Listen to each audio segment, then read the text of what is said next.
Today I'm gonna show you a great cross-niche strategy to stand out in big niches, but first, you know what cross-niching is. It's basically combining two different niches, whatever, like a nurse with a sloth or unicorn with working out, or even combining a niche with a known design style like this niche. Just because I'm awake doesn't mean I'm ready to do things. There is the normal text-based design, and you have the retro style, the half sunflower half text style, also the tie-dye effect. So the idea is you take a big or a medium niche that have a good search volume and you check what the competition is missing that you could cross niche with, or even check a cross niche that is selling in that niche but doesn't have a lot of competition. So for example, this niche, installing muscles please wait, you could see the cross niches other sellers are using like unicorn and panda and cat, etc. So what you can do first is remove the word shirt to see if there is customers looking for an exact cross niche. In this case we have panda, so type it and add shirt. Now the results are less than 200. The main niche have over 2000 results, but of course the demand here is decent, not hundreds of sales are happening here obviously. So checking the cross niche demand in the search bar is the first method, and also check out other sub niches that are selling and are not in the search bar suggestions. Yes, it's of course better to make sure that a good amount of buyers look for the sub niche like the panda example, but there is also sales in other sub niches. Even if they don't show up in the search suggestions doesn't mean no one is searching for them. The searches are just less. Take the unicorn example and add it here with shirt,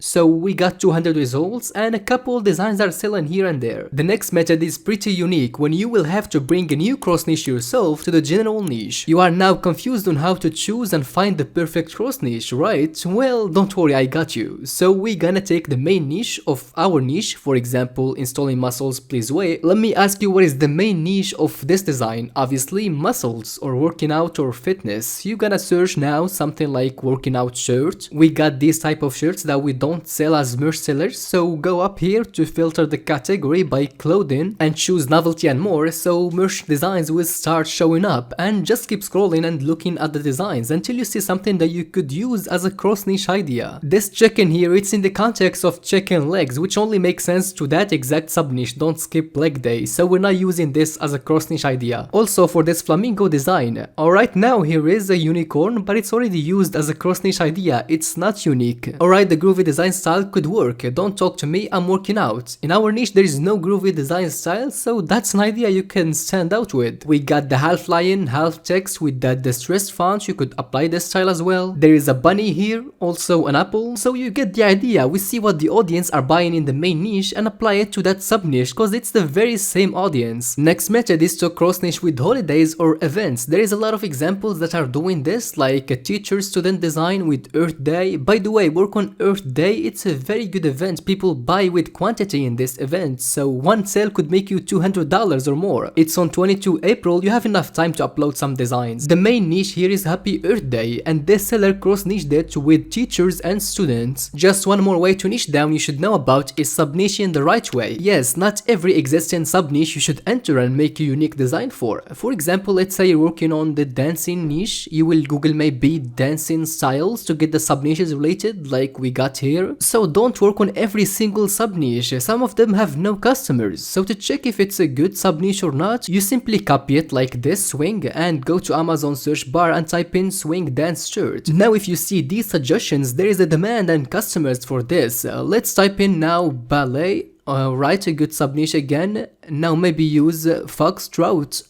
And no suggestions now. There is no customers looking to buy a foxtrot dancing shirt, so that's a sub niche I would not design for. I will instead put more designs in one sub niche that have a good demand than a sub niche that no one is looking for. We can now check belly dance and there is suggestions, so you get the idea. Also, if you don't work on Amazon and you use print-on-demand platforms that rely more on organic traffic, you can check out the demand on Keyword Planner. For example, let's use folk dance and add shirt to it. There is 0 to 10 monthly searches, which is basically no demand. Let's now look for jazz.